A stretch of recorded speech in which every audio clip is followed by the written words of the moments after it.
Welcome. I have to say I hadn't looked at who was going to be joining, and I hopped on to get the debrief from Adriana, and I was like, "No shit," and Jordan's on here. I hope that was a good thing. Sometimes, no shit. What are you doing here? That was not that one. No, no, no, Yeah, no. That was a absolutely good thing. As in, this is going to be a blast. So, looking super forward to it. excited to have you on. How's your year off to a start? Oh, it's going pretty good actually. Kicking off a bunch of campaigns for clients and working on some new AI tech to be able to read more information from job descriptions programmatically. So, off to a great start. How about you? Fantastic on our end. It's been a little late coming getting this back up and going, but I can't think of a better person to have on with us for our inaugural one of 2023. Um, Amazing. awesome. Really quick, you're out of San Francisco, right? That's right. Yeah, I'm here in the hub. Awesome. And then you touched on it, but what are you doing out there? Yeah, so most of what I do is outbound by pay, not persona. And so, really, what my agency attempts to do is to figure out a what do your customers know that maybe you don't. Where is that insight? Where are there problems leaking on the public web about that insight? And then how do you communicate about that insight to at scale? So and Awesome. we use a bunch of different things to do that, which we can get into some of the methods and methodologies too. Yep, yep. So, I mean, I think that's a great segue into it. Yeah, what have you seen out there that sort of led you in this direction? And full disclosure for the audience, this is what made me so excited about seeing you on here. You and I both subscribe to a lot of the same things. Yeah, well, I mean, I would say that this I've been doing B2B growth since about 2016, and I just a lot of the stuff that I saw out there all kind of look the same. And then oh boy, this must have been 2017, maybe 2018. I saw a post by Guillaume who talked about the growth playbooks that they ran at Segment. And so it really got me kind of thinking in a different direction about how do you use large data sets to identify just like the perfect company that has your problem. And if you do that well, the message is written for free. And so this is why I it's just like I look at a lot of the tools that people buy. And someone messaged me the other day. They're like, "My boss bought Zoom Info without talking to me," and I was like, "What? Why?" And it's like because no one gets fired for buying Zoom Info. And it's just like I think that the problem in outbound here is that our tool we shape our tools and thereafter our tools shape us. So everyone now has had access to large email databases where they can sort of spam at scale. And none of those databases give you any interesting things to say, right? They'll tell you people, they'll give you emails, they'll tell you industries, but they can't help you communicate about your problems. And I think with the kind of onset of tools like ChatGPT, this will only get worse because people right now are already trying to hack attention. And now they're like, well, what if ChatGPT did my homework for me? Right? Like, oh, this is a bad idea. Yeah, I started seeing that type of stuff coming out, and I started cringing. I was like, "Oh dear God, is that where we're going now?" So yeah, I mean, I'm could not agree more. I think a lot of where we've landed ourselves right now is a combination of two primary facets. One is the tech and the ability to be able to send stuff and do activities at scale, largely automated, and then the corollary to it, and I think they've both largely driven each other, is the access to these databases of all of the information that you need to be able to feed into and power those. It's the reason why it's become so hard to land in people's inboxes. I mean, at this point, I'm hard pressed to tell somebody to go and onboard or utilize a sequencing tool.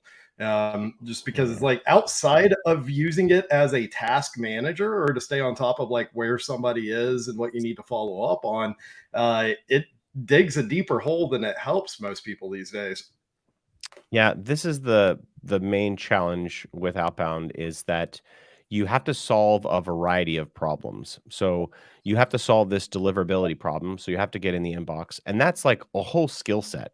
And there are now up and coming a couple of YC companies that are attempting to do this, like at a full scale. There's tools like Instantly and Smart Lead, and uh, they're trying to solve this kind of end-to-end inbox setup, inbox warming, that kind of stuff. So you're not buying these one-off tools. That's like a whole separate series of challenges.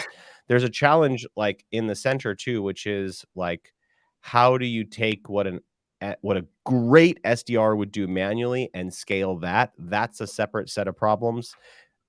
But I think that the fundamentally first problem is that you don't understand your market, you don't understand your competition, and you don't have anything interesting to say to them.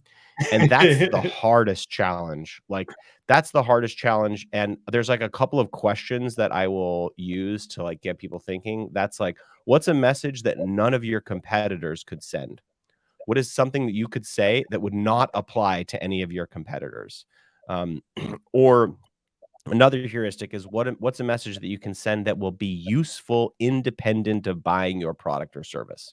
What is a message that I'm going to get cold that I'm going to forward? And so those are like a couple of heuristics I use, but I think that the reason that people in that are doing outbound right now have challenges is that they don't have enough information about who their customers are, what problems they have, and what language they use to be able to articulate back. So they say things like, "Hey, Jason, I see you got a lamp. I love lamps. Oh my gosh, we're the same person. You want to buy my B2B SaaS garbage?" That's like kind of what a lot of the messages look like. Absolutely. And I think a lot of how we landed in this spot was, I mean, it really boils down to nothing more than just laziness a lot of the time.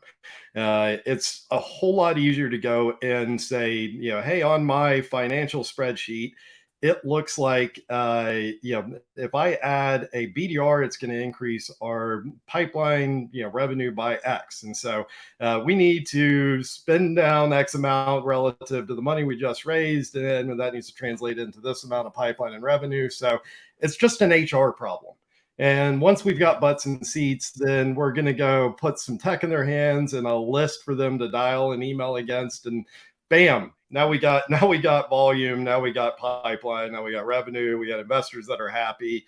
And we've all seen all too clearly, including like the news, yesterday and today, how that's played out in a lot of tech companies, especially a lot of startups. So I think that had a lot to do with kind of how we got here. But the other interesting piece to it is we've got an entire generation of us in the startup community, especially in the tech space, that largely have never had to operate a profitable company.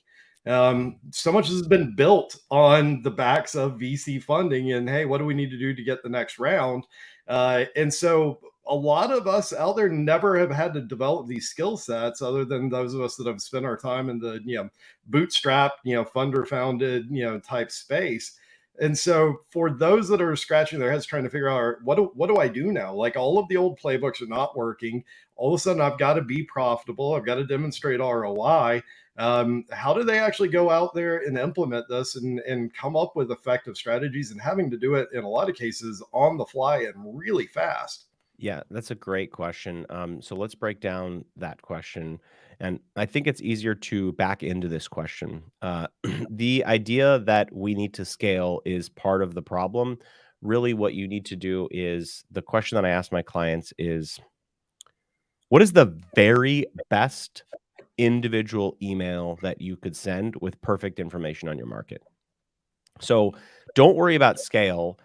What is a message that you could send that indicates that someone has a problem? And so, like, what that might look like for my business, for example, is like, I could tell that you're hiring SDRs in their job descriptions that they're thinking about outbound.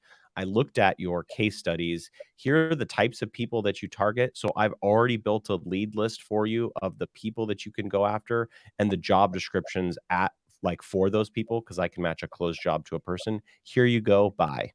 Right.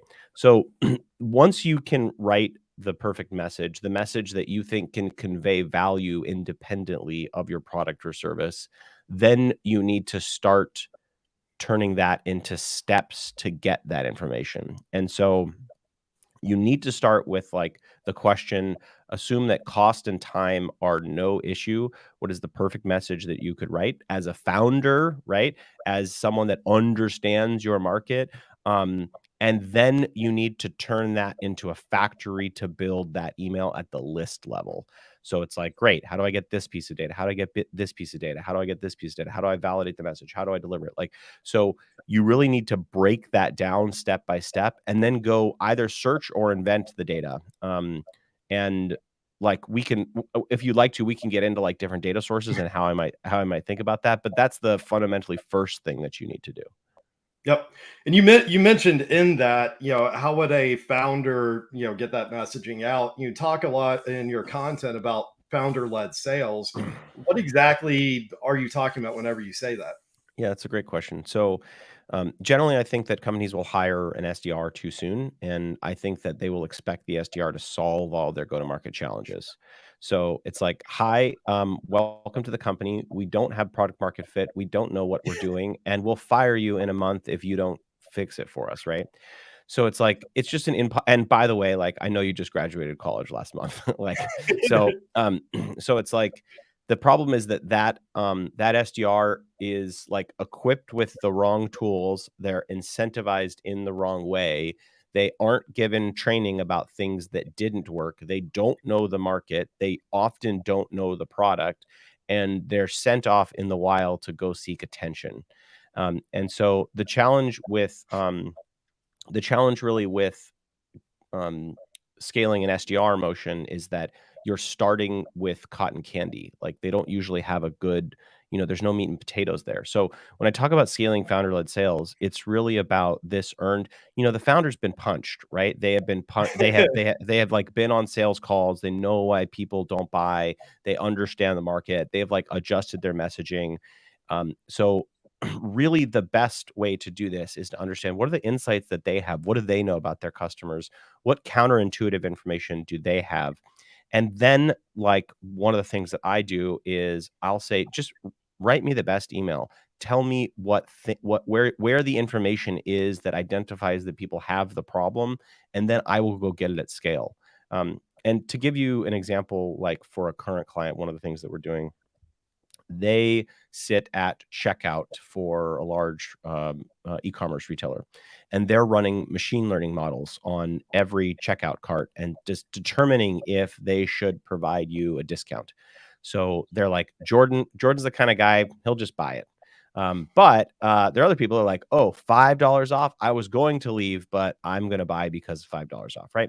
Well, if I take a message to market that says, hey Larry, you want some machine learning on your e-commerce? It's like, oh my God, that's like spam, you know.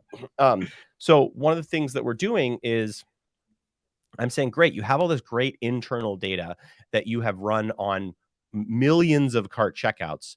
So first, let's go mine that data and pull together actual tactics that people can use to improve a cart checkout.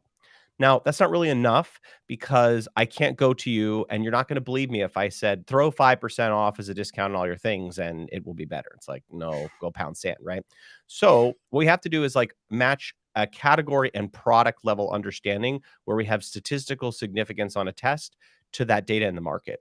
So I need to go scan a bunch of e-commerce company websites, crawl their website, structure the categories of that site, and then be able to match products and say, you have this product. When we ran a test for this product, we got a 3% lift on carts. Based on your traffic, that should probably be about an extra $55,000 a month.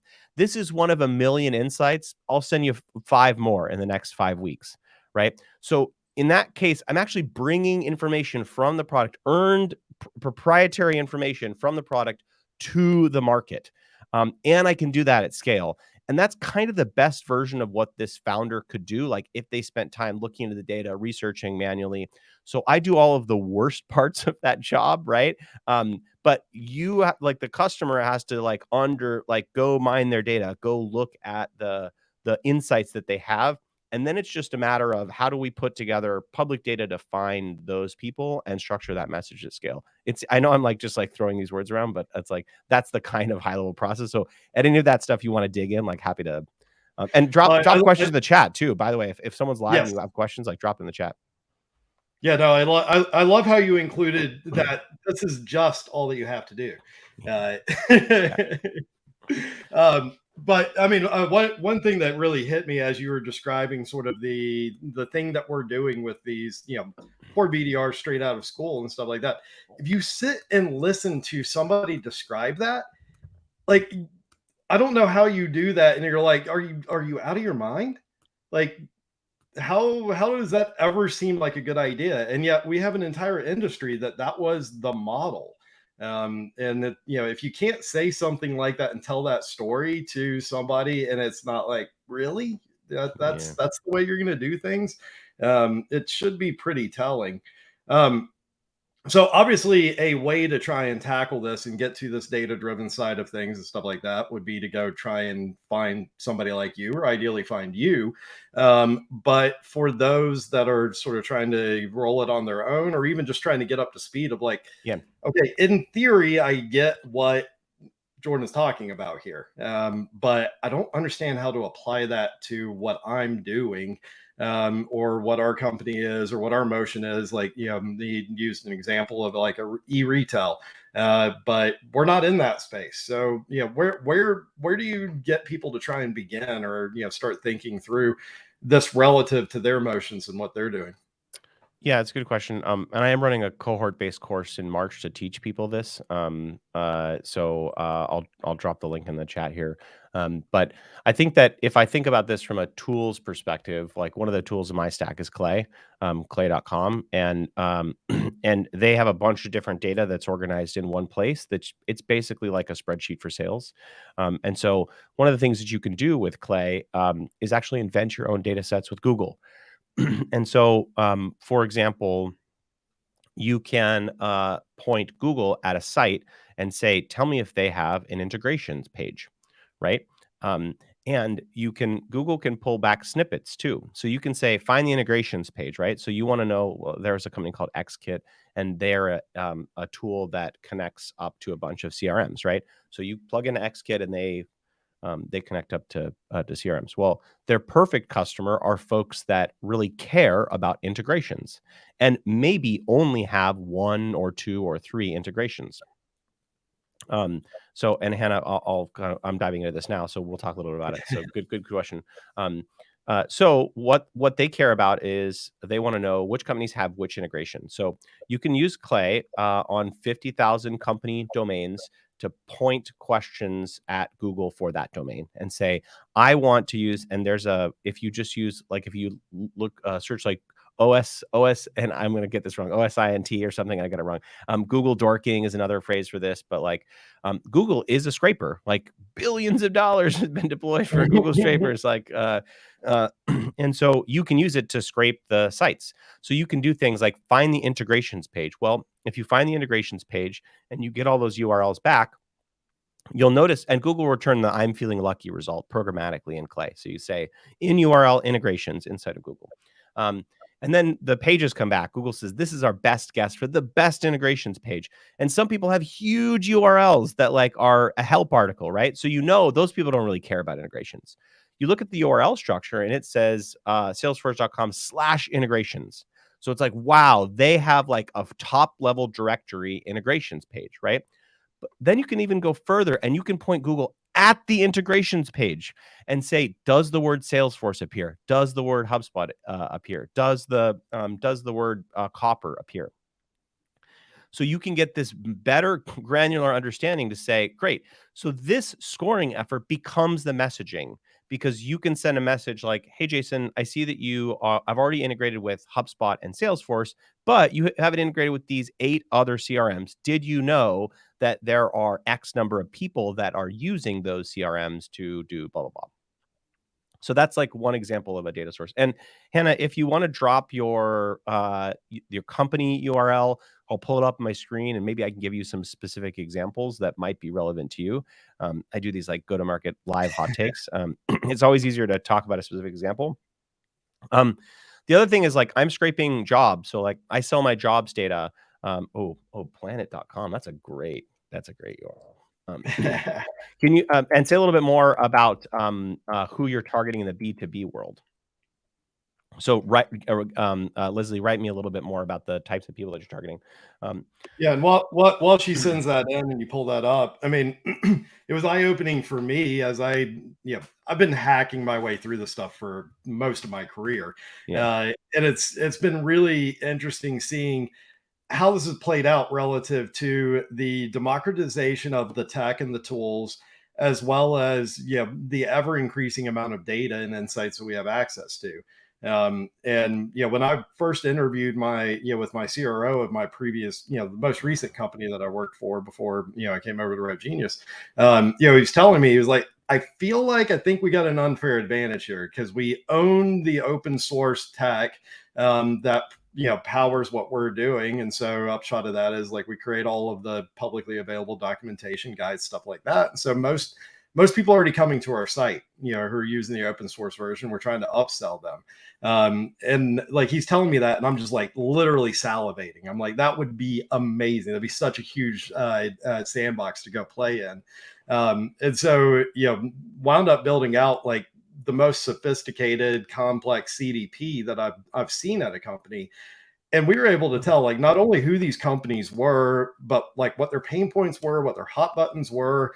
We were able to go marry that with jobs data, like you're talking about, being able to go and mine what people were talking about on dark social, LinkedIn, stuff like that. And by the time that we had reps reaching out to them, like we could equip them with like not only is this high quality qualified, but like, hey, here are your talking points. Here are the things they're interested in. Here are the things they're trying to solve for. And it's like, holy crap, when you can do that, it is a game changer. yeah, and this is exactly right too, because you can, and you don't need to have the rep actually send the email. So once you can do that, once you already have that research, you can just automate the email. I do want to get back to Leslie's question here that so planet.com, their sort of H1 here is daily Earth data to see changes, make better decisions.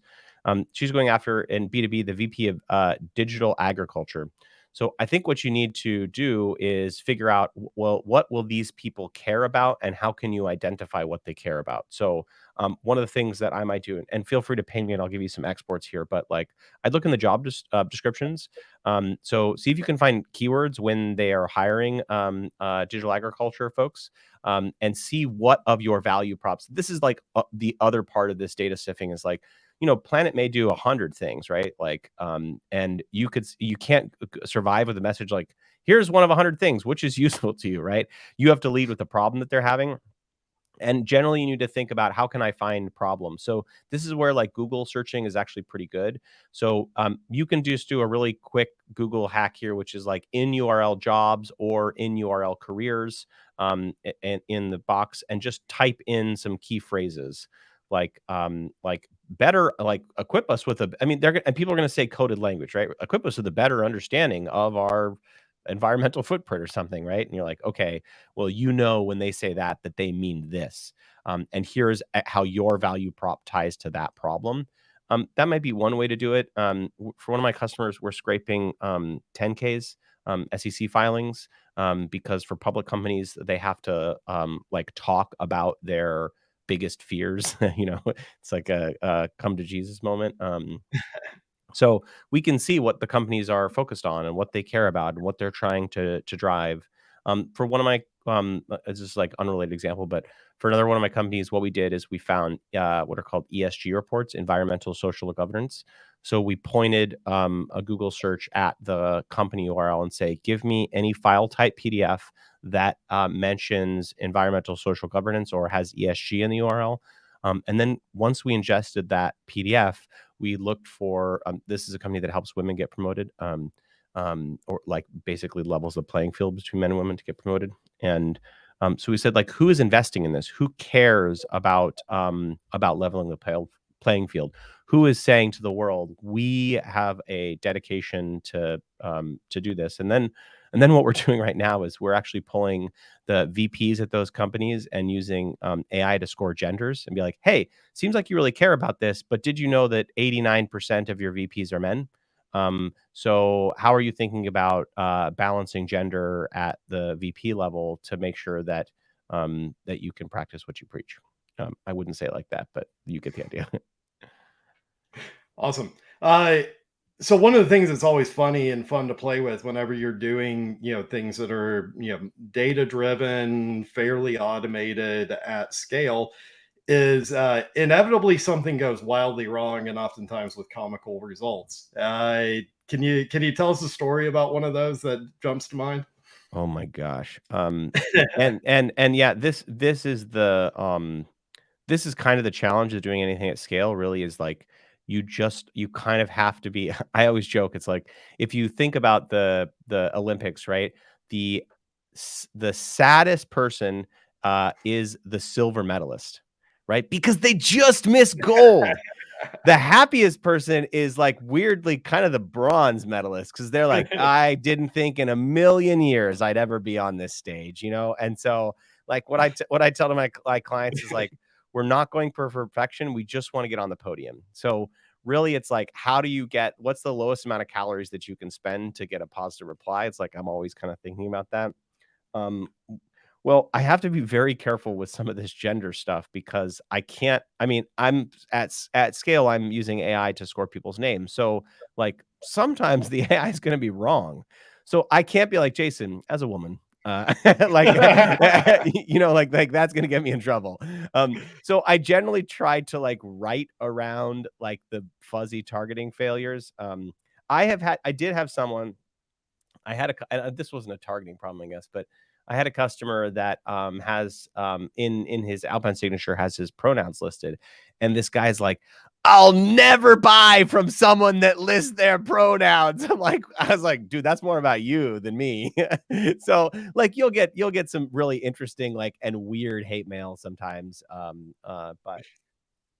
But nothing like nothing, fortunately, nothing drastic comes to mind about, like, how I made a mistake in targeting, but it happens all the time. I mean, I think my biggest, advice and lessons learned on that front is, uh, one, don't be too afraid of it. Like it's gonna happen. Yeah, Uh, Two, own it when it happens because when you yeah, do that, almost universally something positive comes from it. Because it's like, oh hey, you're human. You mess something up and you're capable of owning it. And yeah. it's not the kind of thing you want to go do intentionally all the Well, time. actually, it's funny. I know people that will do this. Worst version of this is people like sent for my iPhone. I'm like, get the hell out of here, 2007. But like I do, people will be like misspellings, or they'll like do that kind of stuff to basically say, oh, like I call this like attention hacking, which is like, oh, I'm a real person. I sent this. There's like, it's funny because most of the challenge that people think about in outbound is like how can I make you think that I took the time to write this email myself versus a Right. sequence? But, and there's, I chat with Eric Nowalski all the time about this, because he's very good at this at scale, and he'll do a lot of things that I think are silly, but that actually improve reply Oh, rates. every time I talk to him, I'm like, "What's your latest one?" He always has the latest, I was going to call you on this number, but I thought I'd email you instead of like, "Get the fuck out of here, Eric." So, but, the data shows that it improves reply rate, so who am I to say? Um, but I will say that, like, the other thing I'm doing right now for this exact reason is, I'm working with Andy Moat on, of Gated, to build a unsubscribe page where we'll pay you $10. Where Gated will donate $10 to charity, if you'll provide feedback on the message. Um, so it's like a 2-question unsubscribe form where, if you fill it in, you'll be unsubscribed, and but you need to provide feedback. Like, did I get the because there's 100 things. Maybe I got the targeting wrong, right? Maybe the message, like, oh, people have seen this message before. It's like not unique. Like maybe you don't have the problem now, so I targeted you at the wrong time. Like, so there's 1,000. Oh, like you're not the person responsible at your organization for solving this problem. Um, so I do think we need better feedback loops here, but I do think that you can't let perfect be the enemy of the good. But No. the key thing here is to not ship crap. And if you build the system right, you can rapidly test things. And that is the muscle, as opposed to the SDR muscle where you just like hire people and you're like activities, activities, activities. This is a way to say, no, let's take a step back. Let's build the system to test rapidly at scale, and then just test, test, test, and get it wrong, get it wrong, get it wrong. I mean, like when I talk to my clients, it's like my value is to test and close doors for you. I'm not a Mhm. lead gen company. I'm a testing company.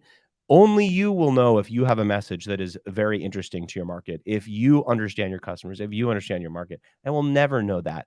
But I can be the conduit to ask the best version of the question in the way that you would ask it to the market. Yeah, I mean, I'm a firm believer that if you do this well enough and you're providing good enough value and you're speaking to the problem and the right audience and stuff like that, the vast majority of people won't care whether it's automated or not. And the Mhm, sophisticated ones will mhm. actually be extremely impressed that you managed to do that in a largely automated Oh, fashion. yeah. Um, It's and then on the fail side of it, two quick stories or anecdotes. I had one where something got messed up with like their record, and so the invite went out to Sally, and the guy was like Dale or something like that. And so he comes on the call and he's like, "Got your invite to Sally." I was like, "Oh God, sorry about that." He's like, "No, I was just wondering how you knew because I'm only Sally on weekends." it's so good. Yeah. And I was like, and this was like somebody higher up at like Microsoft or something. We were trying to work an integration out with. It was just dying laughing. Oh, it's And so good. then It's the so other good. one was we had one where we had never actually we had built out the template. This was early days, but we actually hadn't dropped in the merge tags from where we had like built it out, and so like it still said like hi first name like blah blah, and the guy replied back and he was like hi, first name, founder at SaaS company, trying to pitch me. It's just like, just threw it right back at us. It was just like, this is great. That's so good. Yeah, I mean, I think that, usually when, I've had plenty of engagements just go totally south. I had one engagement that brought me more leads than the customer, because they were like so what oh god, this was such a good playbook. What we did is we looked at, Segment had this, startup program. So for 2 years, you got Segment for free. And you had to fit certain criteria, right? You had to be found at a certain date and raised. So we looked back in time at we took, Segment users, you can get that with built with. So we looked back in time and we said, when did companies install Segment? When were they founded? How much money had they raised at the time? So we said, aha, this company was on the Segment starter program. It's been now 20 months. So the free juice is about to end. So I'm like, "Hey, Jason, I saw that you installed Segment on this date, which probably means that you got it for free. And I don't know if you know this, but based on your install date, you got about 3 more months. And given your website's traffic, you're going to start paying $20,000 to $40,000 a year. It's going to be a surprise $20,000 to $40,000 jump from free. Do you want to use our product? We're the same thing, and we will and people are like, "This message is, I don't need your thing. Our segment's working great for us, but this message is amazing. Who sent it?" And I was like, "Oh no." I like overshadowed the client. Like it was terrible. That's amazing, but it also raises something, relative to the data and the signals that you're operating off of. And so, where you were talking about identifying people using Segment that installed on certain days and stuff like that, you're of course talking about technographic, profiles and data. And technographic is a great, perfect example of how important it is to understand the data that you're leveraging and how much mileage can vary depending on one Yeah. thing versus another. And so, technographic in particular, there's some technologies that is really, really easy to try and figure out like who's using it. It's pretty definitive, like yes or no, and your false positive, false negatives are extremely small.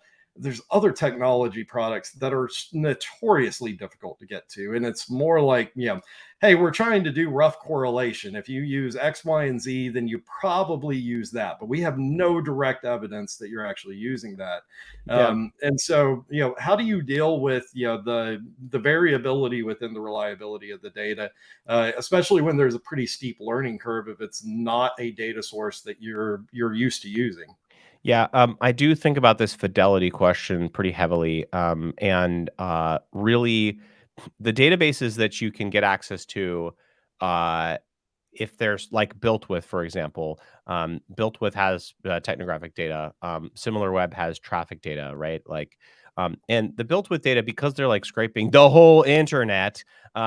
Like sometimes there's zombie code. Sometimes like people aren't using like you think about chatbots, right? So for like a client of mine, they're like, oh well, we use the data about who's using Drift or Intercom from built with, but it's like it may not be live on their site, right? So you're gonna look like a pretty big idiot if you're like, I see you're using Intercom. They're like, nah, we took that off a long time ago. So in that case, what we do is we'll have to deploy like a custom scraper to go interact with the bot, and we can like chat with the bot too. So like there are other ways to derive data too. I look at my jobs data a lot to get other like behind the scenes. Like I have a if you message me, I have a list of 47,000 Salesforce users, so just like I just looked at jobs back in time who mentioned Salesforce in their job description, so I'll send that to anyone that wants it. Um, so job descriptions will be a pretty good source of data. There are also ways that you can invent data. So one of the things that we're trying with a client right now is we're looking at people that have been in their role for a little over a year, and we're looking at people that at a company that have been in their role the longest at the company without a promotion or a job change, right? And we're going to say, hey, Jason, we wanted to understand what the promotion opportunities at company X were like, and if you had any opinion about it, and we're going to take your anonymous survey to your leadership. So, and you can imagine if you've been there for 9 years and have the same title, like maybe you're pissed.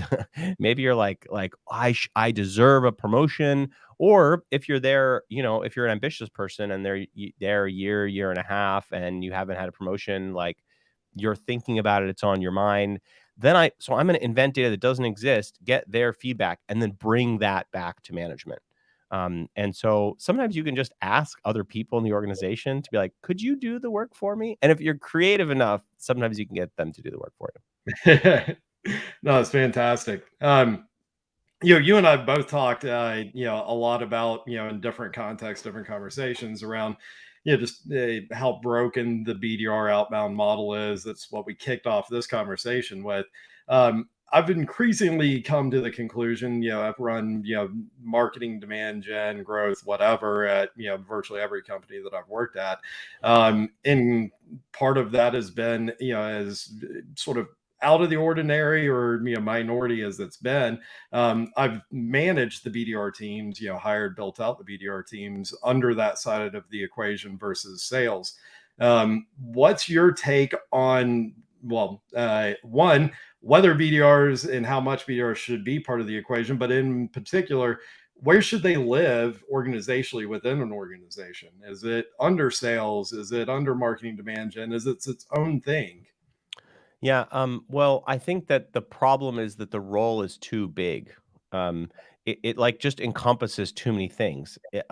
And so I think that the best version of this is where an SDR is just taking inbound leads, for some version of inbound. Like it doesn't matter where maybe it's generated with outbound, but they're responding to someone that's interested, right? Mhm. And not doing their own like surfing the internet and clicking around, like which is just a waste of time.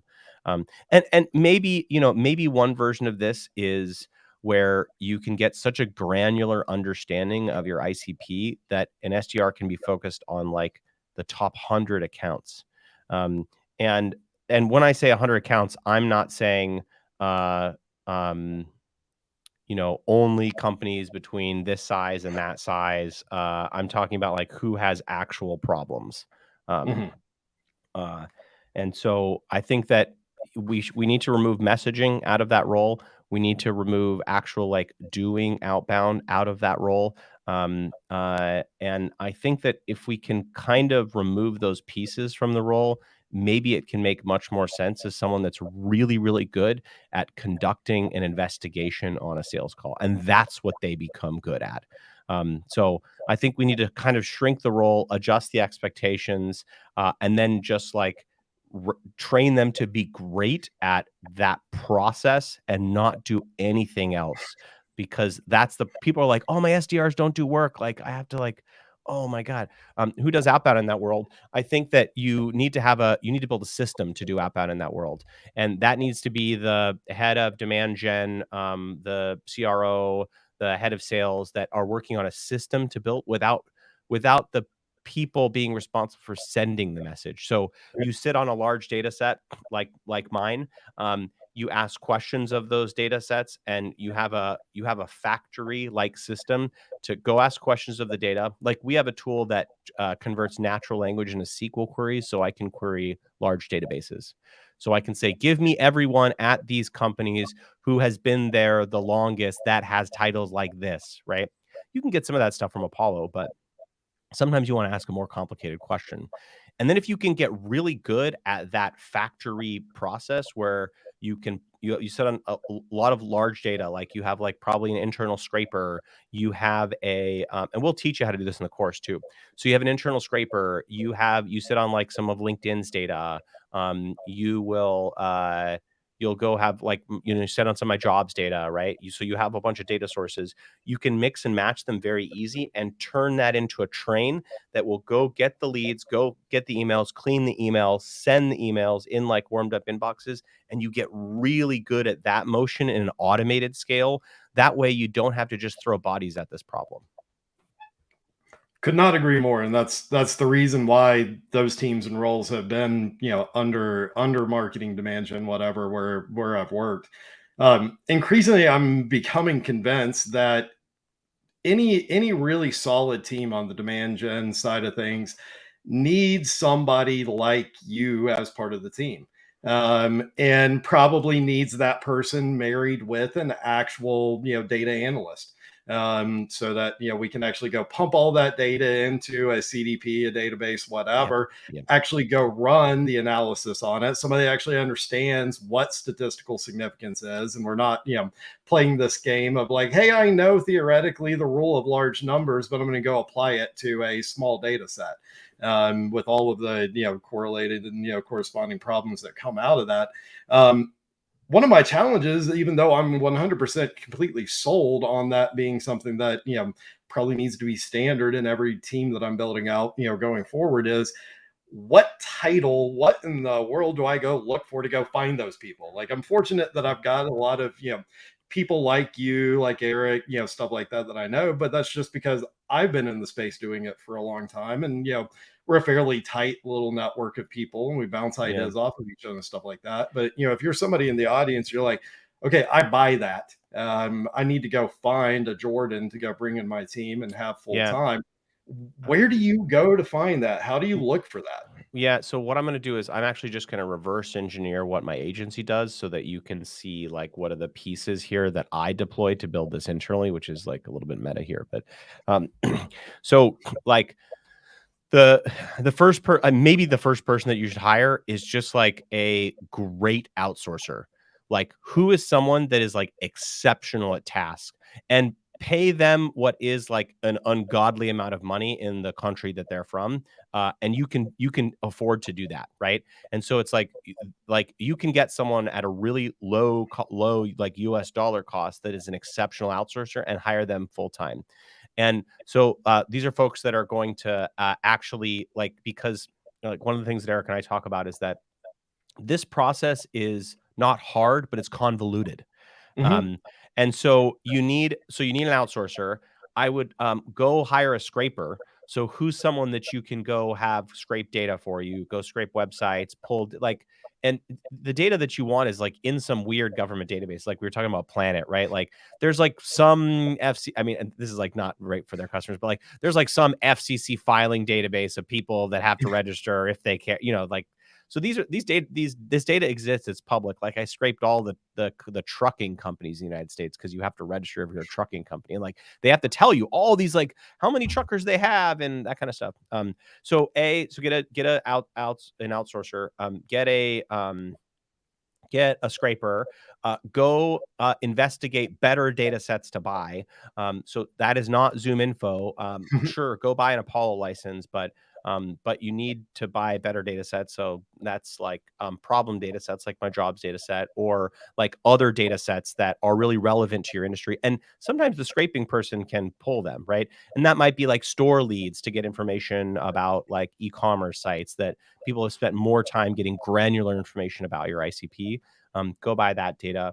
You need a deliverability person, so someone that is like setting up these systems, that is warming emails, that is like thinking about. Basically, they're always thinking about how, because Google's smart and they keep changing stuff, and so like even in some of our messages, we're using GPT-3 to just increase variance. So it's like this is the message we want to send: increase variance, so that every individual email is like slightly different.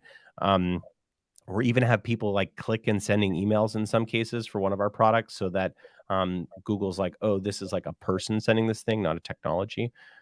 So email deliverability person, an outsourcer, a scraper, and then go buy some data sets. Are you still using Outreach? I don't think so. It's like expensive, like certainly not the. I mean, like, look, I'm like the guy in the basement, right? Like I'm the guy that will like do everything. Like I'll hack around it. Like I don't integrate with any of my customer systems because I just have learned I can give someone here is a list, upload this to Outreach and send, and they don't do it. And part of that is like, oh well, I don't have access to be able to upload emails and Outreach because there's like version control. I'm like, oh god. And tools like Outreach are not fixing for email deliverability. They're just like helping you spam. So this kind of tool set of the Outreach and the Zoom Info, like it's going by the wayside. Like emails will become cheap or free. Like contact data will become cheap or free. And the types of tool, like we're using Smart Lead in my agency, that Eric manages a lot of the deliverability for the stuff that I do. So I think that there will be these new tools that are aligned to the problems that sellers have. But I will say this: deliverability specifically is a really it's a nasty one because it feeds on itself. So you send a bad message, you send a generic message, it hurts your deliverability, and it just spirals from there. So that's the hard thing, is really to fix deliverability. So any deliverability tool that you buy, if you send crappy messages, they will eventually go to spam and your deliverability will go to zero. So this really has to start at the messaging level and the data level, and then it flows from there. Yeah, it reminds me when I spun up my agency that I was doing in between astronomer and here. I was trying to figure out, okay, lessons I learned last time I ran an agency. It was like, what are the things I want to stay away from, and what are the things I really want to nail down as far as offerings and things that we will do. And it was right about that time, people started playing around with like the swapping out inboxes and working on deliverability and stuff like that. And I heard people telling me about that, and I was like, fascinating, love it, would want to play with it. Absolutely the last thing I want to touch. I Yeah, was like, yeah, I do not want to touch email. I do not want to touch deliverability for all of those reasons you just laid out. Like it is such a beast. And it's a moving target. Like no sooner do you figure something out than it changes on you. And email is hard. yeah, Like it's yeah, yeah. necessary and it will probably always be the most effective lever that you can pull, but it is not easy. Yeah, yeah. This is the I am I am forced to do deliverability. So this is why I'm like, yo, Eric, can you just like do this for me? I'll pay someone to do this, like, because I don't ever want to think about this. This is not my, like, it's not my value, but it obstructs my value, right? So it's like you would never come to me and be like, Jordan, get me the best inbox delivery. It's just like some shit that I have to do, so that it's like if I can't get in the inbox, then it doesn't matter what great message that I send. But there will always be people that, like, Eric was telling me about a company that he was looking at that is like spinning up Chromium browsers to like click and send emails as if a person was doing it. So like in like, which is just, I mean, and I think that some of these there are services too that will do this spin tax thing that will like, hey, hi, hello, that will like adjust your message around the edges. Um, like I think that there's a gigantic business to be made where some company, and none of the tools that we have explored to date beat the system that we built for deliverability. But I would love to outsource this. It just, to your point, Jason, it takes someone that's going to like go to the nth degree. Just like, how can you just make it as if a person sent this email and beat Google? And that's like, that bar is so high. There's a lot of engineers at Oh God, Google. So it is so hard to do. yeah, And I mean, I think stuff like that where you got to really think outside the box and you've got to know the ins and outs of really difficult systems that are largely black boxes. Like that's really hard to find and that's really hard to train. changing Uh, black yeah. boxes Oh that yeah. change. Like it's the Oh shape yeah. of the black box changes as people learn. Yeah. But back to your kind of reverse engineering of the role or roles that you need to go try and hire for or locate in. The two X factors that for me are the hardest things to find, train, identify, whatever is, that understanding of the complexity of it. And, a lot of that is just based on nothing more than like, hey, this is somebody that's a hacker by nature and just enjoys this stuff and all of that. But the other is somebody that really understands data and where it lives and how to go find it. Because I think the central piece that we've not really called out and named that really drives the success or failure of these things that we're talking about is intent signals. And those intent signals live in all kinds of places. Most of them places most of us haven't even really thought to go look. I mean, most people think intent signals, that's going out and buying Bombora and having them tell me, like, hey, this is somebody that's interested in this. But really valuable intent signals are things like the jobs data that you go and Yeah. mine and build databases around. It's being able to look at and identify where people are talking about and having conversations. It's being able to oftentimes engineer first party intent signals like, hey, we own all of the publicly available documentation and guides around this thing. And Yeah. so if you're interested in it, and that's one of the biggest qualifiers out there, then you're going to find your way to us. And now we can go and figure out who those people are. I mean, Yeah. I had a conversation I'm having right now with a different company, and they're like, our lead scoring model sucks. Like it's Yeah. not telling us anything of value. Like we're going after these high scoring leads and like it's not. And I was like, lead scoring is not where you need to go. It's not Yeah. what you need to Yeah. do. Like you need to identify intent signals. They're like, oh, intent signals. Like, and right back to it. Do we need to go buy Bombora? And I'm like, no, No, no. no. Yeah. Like you That need to yeah. engineer your intent Yes. signals. Yeah, this is exactly right. And the problem with this like a notion of what like Six Sense and Bombora or even G2, it's also a black box, right? It didn't say that Jason, the head of revenue at a company, is actively searching for this. There's like this domain sort of hung around a website. So it was like, was it an intern? Like who was it? And then what do you say? Hey, Jason, I've been following you around the internet. I noticed that you were on a G2 page. Can I get you to buy my software? It's like you got to be that creepy guy in the corner, which is like, I don't understand. So we're asking about engineering intent signals. So yeah, like marketing teams want Bombard or Six Sense because they don't have better ideas. But the question is really, the question like and how to think about intent is also like you can score your market and look at problems that they have, and so you have to get a little creative about this. This is the thing that no one spends time on, which is like spend time on the internet. Like go look up like are there government databases that talk about your problem? Go on the company's website. Are they talking about on the website? Go in LinkedIn profiles. Are people talking about LinkedIn? I'm releasing a feature where I can get anyone the last 11 LinkedIn posts for people. So I pulled a bunch of B2B folks. I pulled their number of followers, and then I'm pulling their last 11 LinkedIn posts and running OpenAI on it to say summarize some of this for me, right? So now I can start to get like, what's better intent than someone posting on LinkedIn saying, these are the things that I'm thinking about at my company now, right? Um, and so yeah, the thinking is different. And it is hard to find these like creative people, but let me tell you, it's like the founder. because and maybe it's the head of sales, whoever know, and it probably is the CSMs. Honestly, go have a conversation with the people that are having a conversation with the customers, right?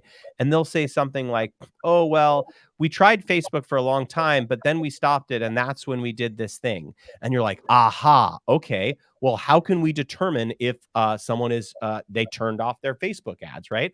Well, like SimilarWeb has traffic data, so then you can see like if it drops. Like Facebook has an ad library that you can scrape and say, okay, great. Like who is like, and it'll say if they're active. So monitor that. But just like Jason was saying, like you have to build that in house, and that's not only that's a compounding advantage for you.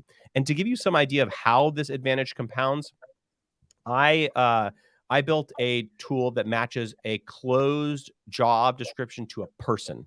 So it's like, this is Jason's job. Here are the things that he's responsible for at RevGenius. So I open source this data, jobs.blueprintgtm.com. Anyone can see it. There's going to be about 88,000 people that will eventually be on there.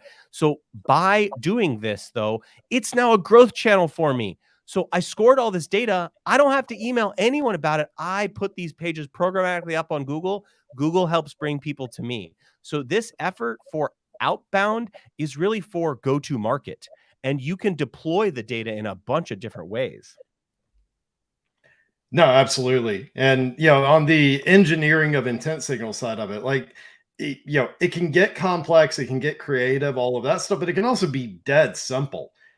So if you've got, call it three personas you primarily sell to, and each one of those has two primary pain points that you're trying to speak to. And you want to get things to a point where, as salespeople are having conversations with them, you're honing in on exactly what that hot button is, whatever. Guess what? Build content out that you're putting out in front of your prospects that speaks explicitly to that problem or that pain point, and see who engages with it. Yeah. And like now we've captured that data, we've captured those intent signals, and now we can equip our reps with it, or we can get sophisticated with our ad campaigns, and we can run ads around that content and those pain points at those people and at those companies. And Yeah. so it's not rocket science. It can be rocket science, it can be really complex, but it doesn't have to be. And you can Yeah. start really dead simple. And Yeah. honestly, some of the most effective ones I've ever run were some of the simplest Yep. ones. Yeah. And this is I think about this all the time, which is just like, how can I reduce the amount of calories that I spend on this play?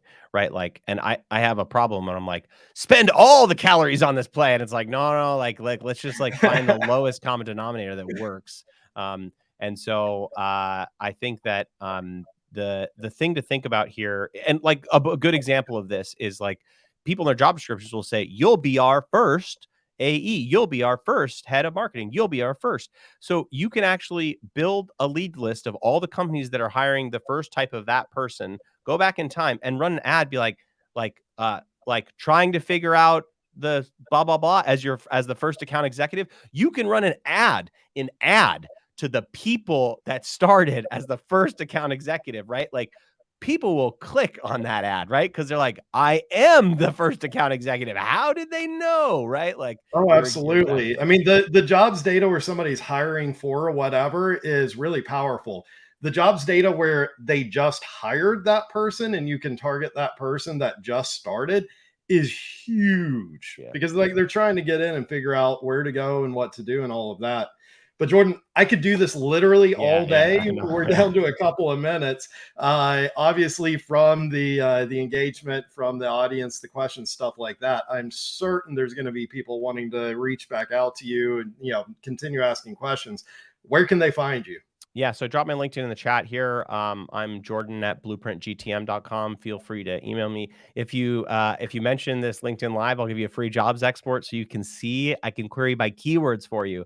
So don't give me a list of titles. Tell me, what are the problems that your customers are solving? I'll give you a free jobs export so you can see this thing in action. Awesome, awesome. And I'll wrap up with this piece. I think one of the most important things to take away that we didn't call out is something that's impossible to scale. Well, I'm not going to say impossible, hard to scale. Do things that do not scale easily. And in particular, go talk to your prospects, go talk to your customers. That's how you're going to get those insights and those signals that then you've got to go reverse engineer ways to scale up and get to in an automated fashion. It all comes from those conversations. And if you've got a product that you can use internally, make sure you're eating your own dog food, because now you can actually have these insights internally across your team and yourself individually. And so those are absolutely critical. Yep. Yeah. Thanks so much for having me, Jason. I'm grateful to Awesome. have the That has been a conversation. I blast. appreciate it. Thanks everybody for joining us. We'll be back next week. Bye, everyone. Thanks for listening.